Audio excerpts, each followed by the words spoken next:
Everyone, today I am presenting my optimized diet-based prediction model.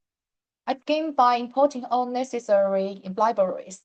I use pandas and NumPy for data processing, and I suppress warnings to keep the output clean. From clean, I improve tools for train test, splitting, and ROC-AUC evaluation. I also import three advanced boosting models: XGBoost, GBM, and CatBoost. In addition, I import ADASYN to handle class imbalance later in the process. Finally, I set a fixed random state. This ensures reproducibility, meaning that every time I run this notebook, I will obtain consistent results. Reproducibility is very important in machine learning experience. Next, I load the training and the test datasets from the Excel files. After loading the data, I print the shape of both datasets. The training set contains 110,000 rows and 22 columns, while the test set contains 11,744 rows. I also examine the target distribution in the training data. I observed that around 86% of the samples belong to class 0 and only about 14% belongs to class 1. This clearly shows a significant class imbalance problem. In medical prediction tasks such as the diabetes detection, imbalance is common and must be handled carefully to avoid biased predictions. I then moved to feature engineering, which is one of the most important parts of this project. Instead of directly training models on the original features, I designed additional features to capture nonlinear relationships and interaction between variables. Strong feature engineering often leads to major improvements in model performance. I start with BMI-related features. I create a squared BMI term to capture nonlinear effects, since risk N may increase more rapidly at higher BMI levels. I also create a logarithmic BMI features to stabilize extreme values.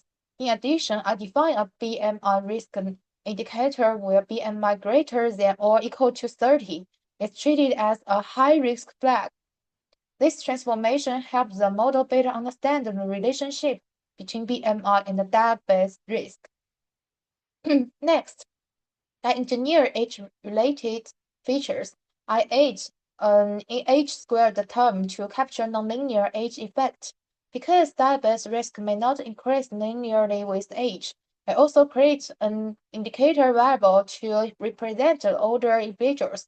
This allows the model to treat higher age groups differently when necessary. I then construct a health score by averaging general health, mental health, and physical health indicators. This creates a more comprehensive health measure instead of treating each variable separately. I also define a poor health indicator that captures whether a person reports any health problems. This feature summarizes overall health condition in a compact way. After that, I combine the CV risk related the variables such as high blood pressure, high the cholesterol, stroke history, and heart disease into a single cardiovascular risk score because cardiovascular conditions are strongly related to diabetes. This aggravated feature strengthened predictive power. I also include a squared version of this risk score to model nonlinear effects. Next, I create lifestyle-related features. I built a health behavior score by summing the physical activity, fruit intake, and vegetable intake. I also create a sedentary indicator based on physical in activity. Lifestyle habits are critical in diabetes development, so including these behavior features improves model performance and interpretability. I then generate the uh, socio-economic score by average education level and income. Socioeconomic factors often influence health awareness and healthcare access. So this feature helps capture social risk factors. To further improve the modeling capacity, I create interaction features such as BMI multiplied by the uh, cardiovascular risk and age multiplied by the cardiovascular risk. This interaction comes allow the model to capture combined effects between multiple risk factors. Finally, I create a total risk score that summarizes several key indicators into a single composite the variable. After compilating all feature engineering steps, I return the transformed dataset. At this stage, I prepare the modeling dataset. I separate features and the target variable, and I apply the feature engineering function to both training and test data. After transformation, the total number of features increases from 22 to 37. This expansion significantly enriched the information available to the models.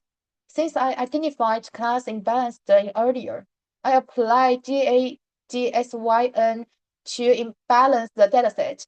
ADASYN generates um, minority class samples, focusing more on difficult examples. After balancing, the number of class 0 and class 1 become much closer. This step helps prevent the model from being biased towards the majority class and improves detection of positive diabetes cases. I then split the balanced data into training and validation states. I use stratified splitting to maintain class distribution consistency. This ensured fair and reliable evaluation. Now I begin model training. First, I trained the XGBoost classifier with 500 trees, a depth of 10 and a learning rate of 0.05. I apply early stopping to reducing of fitting. The validation AUC for XGBoost is 0.9712, which is already a very strong result. Next, I train light GBM using several sets but with a larger tree depth and balanced class weights. The validation AUC is 0.9708. Its performance is very close to XGBoost. Then I train the cat booster with balanced class weights and early stopping. The validation AUC is 0.9700. All these boosting models achieve excellent and very similar performance. Since the models perform similarly, I apply weighted ensemble learning. I rank the models based on their AUC scores and assign weights proportional to performance. I then combine their predicted probabilities. After ensemble, the validation AUC increases slightly to 0.97105. Also, the improvement is small. Ensemble learning improves the robustness and reduces the model variance.